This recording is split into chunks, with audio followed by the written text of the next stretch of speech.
خواتي غدا تصبح الخير عليكم، اهلا وسهلا بكم يا جماعه الخير. زول في الله والسلام عليكم. صحه رمضانكم، رمضان كريم، ان شاء الله يخرج علينا بالخير، ان شاء الله تصوموا في الهنا.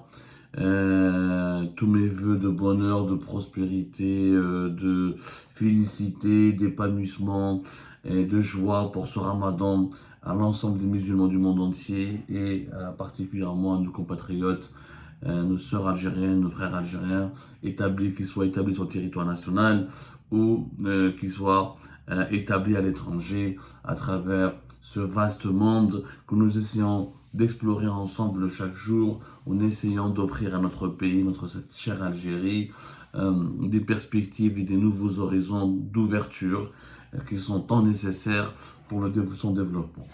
Alors,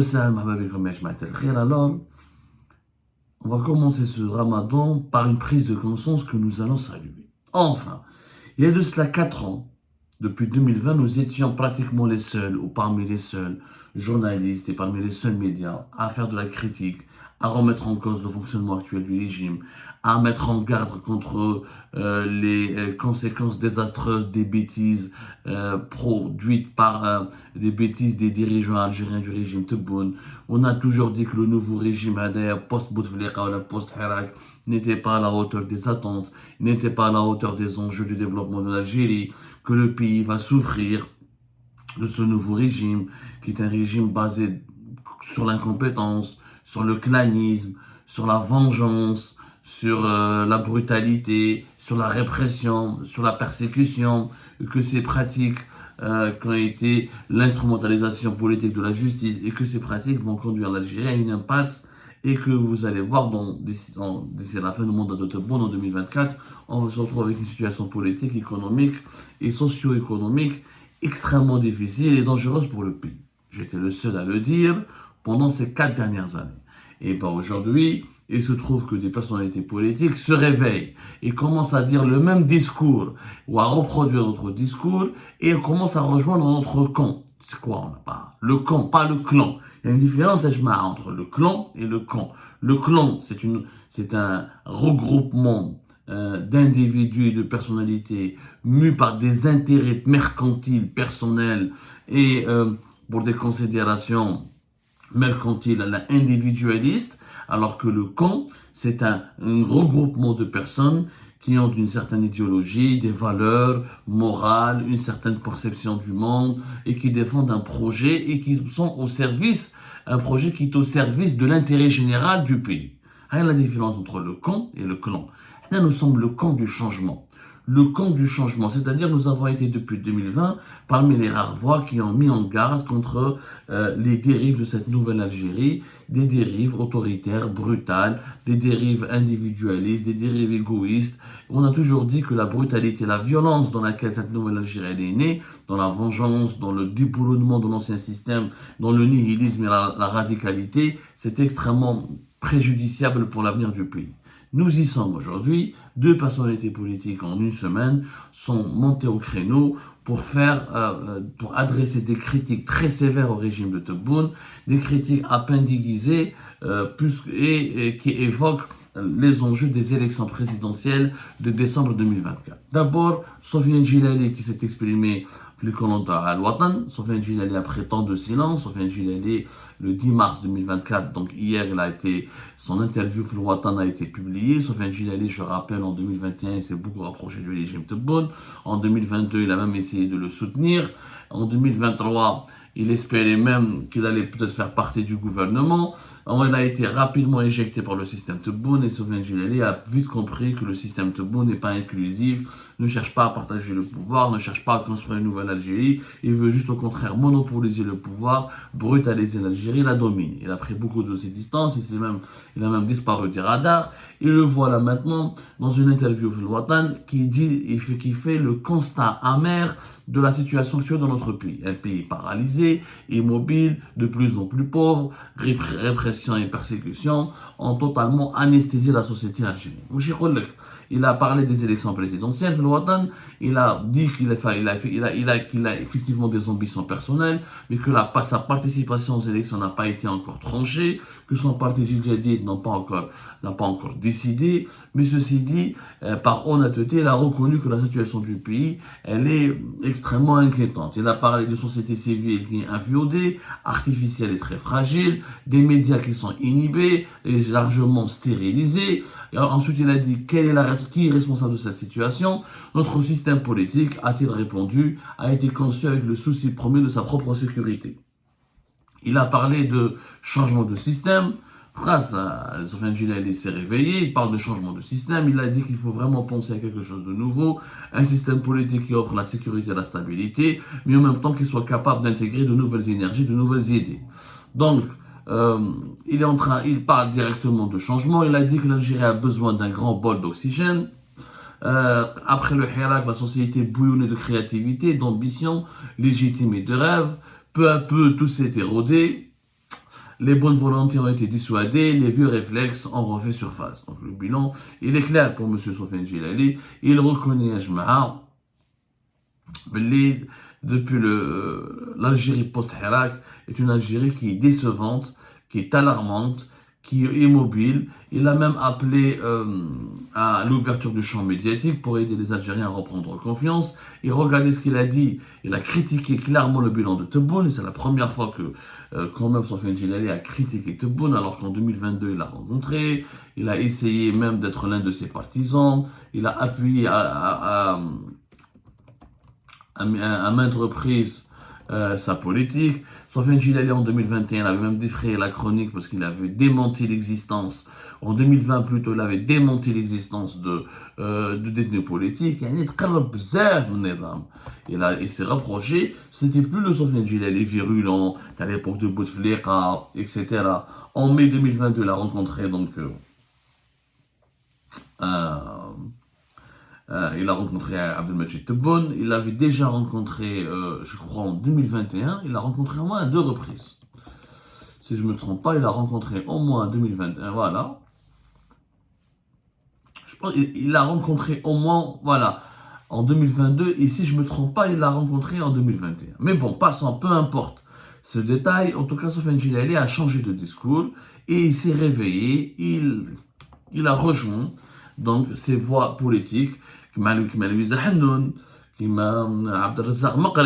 qui commence à critiquer le système Tebboune, il commence à lui faire de la pression pour que le système change. Regardez ce qu'il a dit. Je m'attendais durant ce mandat, dans le mandat d'Abdelmajid Tebboune, à ce qu'un vrai débat soit ouvert, avec toutes celles et tous ceux qui avaient quelque chose à dire.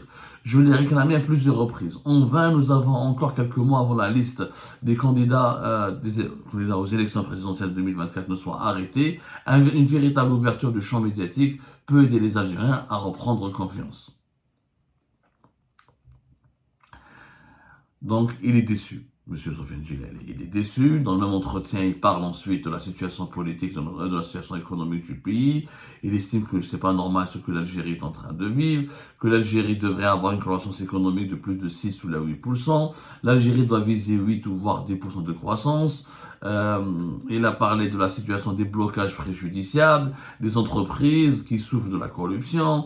Il a parlé de l'instrumentalisation de la justice, l'implication de la justice, dit-il dans cet entretien, avec des sanctions dépassant l'entêtement des actes économiques est un très mauvais signal. Cela touche rarement les gestionnaires des fonds publics de grande importance. Par contre, les petits opérateurs privés non protégés sont durement réprimés par des préjudices limités. Pour des préjudices limités. Il a une vision très critique. Maintenant, ça intervient quelques jours avant, le 6 mars 2024, il faut absolument voir cet entretien. Sidi Ahmed Ghazali, l'ancien chef du gouvernement, l'ancien PDG de Sonatrach, l'un des personnages les plus emblématiques du régime algérien, Sidi Ahmed Ghazali qui est âgé aujourd'hui de 86 ans, mais qui a gardé toute sa lucidité. On peut ne pas aimer l'homme, on peut le critiquer, il est critiquable, il a fait des erreurs, il est même très critiquable, mais on ne peut pas dénier sa compétence, on ne peut pas nier sa compétence, sa capacité à cerner les problèmes de l'Algérie et son rôle important dans la construction de l'État algérien. Il faut voir cette interview qu'il a accordée à Berber TV, menée par Ali Bourlef, notre confrère Ali Bourlef, qui malgré les divergences qui nous opposent, je ne peux que saluer ses qualités de journaliste. Il est l'un des rares journalistes encore en Algérie qui essaie de faire du travail de journalisme. Donc, Mazid Ahmed Ghazali fait Berber Télévision. Je vous l'interview du 10 mars.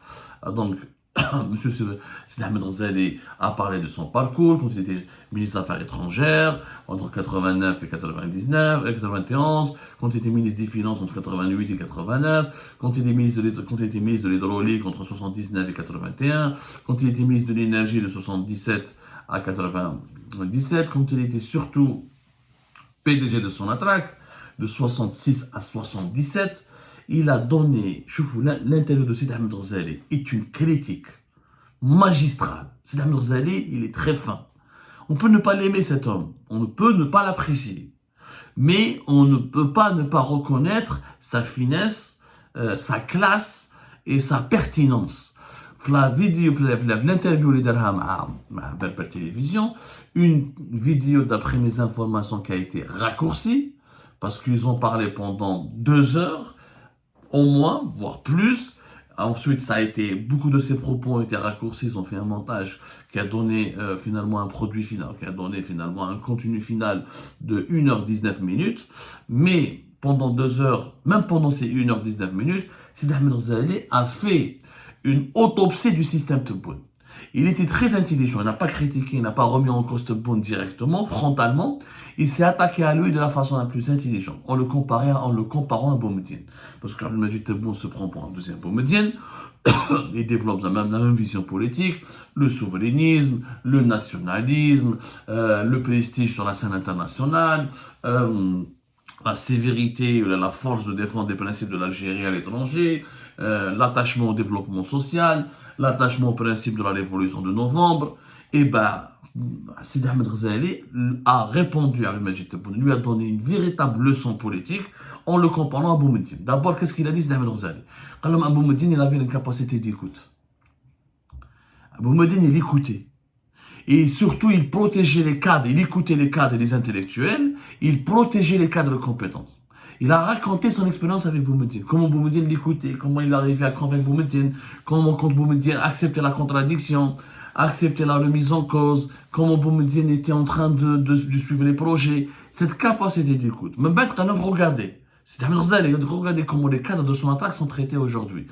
Comment, à l'époque de Boumediene, comment nous les cadres, on était protégés, on était valorisés, on était écoutés, même quand on était punis, on n'a jamais été humiliés. Alors qu'aujourd'hui, comme il a dit Sidi Ahmed Ghazali, vous avez eu un PDG de son attaque, une image triste, en 2021 ou 2021, oui. Ould Qaddour, parmi les plus emblématiques quand même, Abdelmamoun Ould Qaddour, parmi les plus emblématiques PDG de son attaque, il a été Hagdek, Armaouah Meskin, Hatofi l'aéroport, un certain 4 août 2021, photographié comme une bête de sein, des menottes au poing. Jamais cela n'aurait pu se produire à l'époque de Boumediene. Jamais. Il leur a dit que regardez le nombre de cadres qui ont été emprisonnés. Ça n'a jamais eu lieu à l'époque de Boumediene, alors que Boumediene était plus dictateur que Tebboune, était même plus ferme. Il n'y avait pratiquement aucune forme de contre-pouvoir. Il n'y avait aucune forme constitutionnelle ou politique de partage du pouvoir. Mais ma kanch haggar. Boumediene était un dictateur, mais ma kanch haggar. Tebboune était un dictateur haggar. Et en plus, il n'écoute pas. Et il est entouré d'incompétents. Alors que Boumediene a été entouré de personnes compétentes. C'est pour ça que l'État algérien s'est construit. Ou Sidi Ahmed Ghazali, dans cette émission à Berber TV, il a parlé des acquis de l'Algérie. Comment l'Algérie a nationalisé le hydrocarbures, comment elle a construit son attaque, comment elle a lancé des projets industriels, comment elle est devenue une voix qui compte à l'étranger. Alors qu'aujourd'hui, elle n'est plus écoutée. Elle n'est plus écoutée. C'est vraiment, il faut voir ce que Sidi Ahmed Ghazali a fait sur Berber Télévision. Un exercice politique d'une grande intelligence, en faisant des comparaisons très pertinentes. Puisqu'aujourd'hui, on parle d'une nouvelle Algérie, d'une Algérie qui veut retrouver son prestige, sa grandeur, la grandeur, le prestige généralement de l'Algérie, on nous renvoie vers l'époque de Moubedine, qui était l'Algérie influente, l'Algérie rayonnante. Mais l'Algérie était influente et rayonnante, pourquoi? Parce qu'il y avait un système politique qui se tenait, qui était conscient de ses limites, mais qui était conscient de ses ambitions, qui avait un projet, et surtout qui fonctionnait avec des compétences, où les compétences étaient protégées. Pas comme aujourd'hui, comme le dit Sidi Ahmed Ghazali, où les gens ne finissaient pas en prison lorsqu'ils contredisaient le président, ou lorsqu'ils avaient des idées différentes de ses conseillers. À l'époque de Moumedine, on cherchait la compétence. On faisait la promotion de la compétence. On n'avait qu'une seule ambition, comme le disait Sidi Ahmed Ghazali et Berbère Télévision, servir l'État algérien d'abord. Or, aujourd'hui, on ne veut pas servir l'État algérien, on veut servir le système. Il y a une différence entre le système et l'État. L'État, c'est les institutions qui veillent sur la défense et la promotion de l'intérêt général et le développement du pays. Le système, c'est un groupe d'intérêts et de lobbies qui est composé de personnes et pas d'institutions et qui défend uniquement et qui cherche uniquement à se maintenir au pouvoir et à assurer sa survie au détriment de l'intérêt général du pays et sans forcément aboutir au développement du pays. Il y a la différence entre le système et l'État. Aussi, ça va une grande leçon entre ce qui s'est passé hier et ce qui se passe aujourd'hui. Et il a décrit, il a établi un parallèle entre le système actuel Tebboune et le système de Moumedine. Système Tebboune privé de compétences, isolé, les compétences qui le fuient, il emprisonne à tort et à travers les gens, il n'écoute personne, il est aveuglé par ses certitudes. Tout le contraire de Moumedine, qui était un dictateur, certes, mais qui n'était pas aveuglé par ses certitudes, qui acceptait d'écouter, qui se remettait en cause, qui prenait des décisions en se basant sur des données, sur des études faites par des experts, des expertises, et qui partageait finalement ce pouvoir avec les compétences, les éminences grises du pays, et qui se préoccupait d'abord du développement du pays, et non pas de son maintien au pouvoir. Allez revoir. Donc, Sidi Ahmed Ghazali, allez voir cette interview. Tebboune ne peut pas du tout prétendre. Il n'arrive même pas à la cheville de Moumedine, finalement. C'est ce que vous voulez dire. Donc, Sidi Ahmed Ghazali, c'est ce qu'on peut lire entre les lignes. Sofiane Djilali qui dresse un bilan implacable de la situation politique, économique du pays, un bilan extrêmement mauvais, inquiétant pour l'avenir du pays, et qui est donc prêt à participer aux élections présidentielles si les garanties de sa transparence et de sa crédibilité lui sont fournies. Une prise de conscience a commencé. Tout le monde prend conscience maintenant du bilan extrêmement mauvais et de la situation inquiétante de l'Algérie et de la nécessité d'un changement réel dans la sérénité, dans la tranquillité, avec d'un changement conduit par des compétences, par des personnalités sincères, par des personnes sincères, mais surtout qui veulent servir l'État algérien, pas servir leur clan ou leur personne ou leur ego.